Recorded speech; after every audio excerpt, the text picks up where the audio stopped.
मशरक़ वस्ती में जारी जंग से मुतल्लिक़ कल अमरीकी सदर की जानिब से बड़ी अहम अनाउंसमेंट सामने आई और इसको लेके जो डिप्लोमेटिक एफर्ट्स हो रही थी उसमें अगरचे तुर्किया,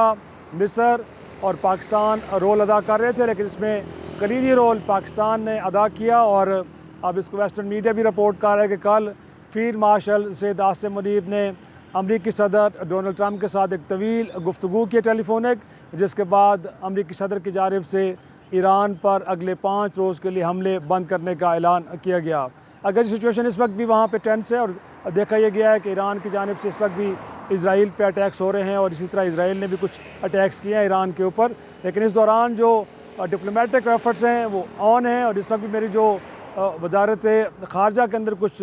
सीनियर ऑफिशियल से बात हुई है, बैकडोर गोया के एंगेजमेंट्स इस वक्त भी ऑन हैं और इस हवाले से अगले 24 घंटे बड़े अहम बताए जा रहे हैं। और ईरान की जानिब से अगरचे कंडीशन बड़ी टफ़ हैं, एक तो ये कहा गया है कि इन मुज़ाकरात के अंदर अमेरिका के नायब सदर JD वैंस गोया के शरीक हों, लेकिन मुमकिन तौर पे हो सकता है कि उनकी आमद भी पाकिस्तान में हो, क्योंकि बताया ये जा रहा है कि वेन्यू टॉक्स का पाकिस्तान ही हो सकता है और इस्लामाबाद में टॉक्स होंगी। और वज़ारत ख़ारजा के अंदर जो मेरी गुफ्तगू कुछ ऑफिशियल से हुई है, कहा गया है कि अगर इस हवाले से गोया के कुछ अरेंजमेंट्स करनी पड़ी तो पाकिस्तान उसके लिए तैयार भी है। और मुमकिन तौर पे जैसे मैंने बताया कि अमेरिका की जानिब से नायब सदर या जो मिडल ईस्ट के लिए अमेरिकी सदर के स्पेशल एनवाय हैं स्टीव विटकॉफ,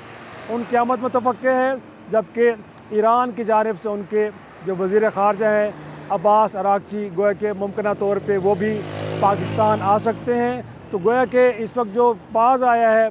मिडल ईस्ट के अंदर अमरीकी हमलों में, उसमें पाकिस्तान ने एक कलीदी रोल अदा किया है। और अब इस वक्त एंगेजमेंट्स हो रही हैं मुसलसल, और ईरान और पाकिस्तान के दरमियान और इसी तरह अमेरिका और पाकिस्तान के दरमियान, और इसमें बाकी ममालिक भी अपना रोल प्ले कर रहे हैं। तो आने वाले दिनों में जैसे मैंने बताया कि 24 घंटे के बाद कुछ अहम अनाउंसमेंट सुनने को मिलेंगी, जिसमें मुमकिन तौर पे जैसे मैं बताया है कि इस्लामाबाद गोया के वेन्यू होगा टॉक्स के हवाले से, लेकिन अभी तक ये क्लियर नहीं है कि इन टॉक्स के अंदर के जो इनडायरेक्ट होंगी पाकिस्तान एक मीडिएटर का रोल प्ले करेगा। और यकीनी तौर पे ये भी बताया गया हमें कि ईरान की जानिब से ये कहा गया है कि कुछ गारंटीज चाहिए। एक तो ये कि मुस्तकबिल के अंदर ईरान पे ना तो इसराइल की जानिब से ना अमेरिका की जानिब से कोई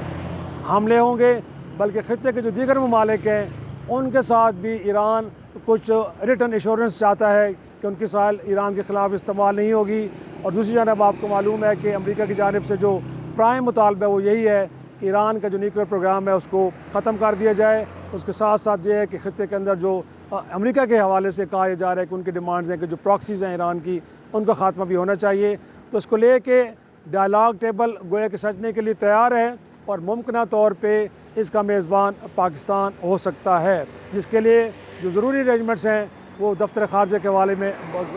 बताया गया हमें कि उस हवाले से वो की जा रही हैं। जी।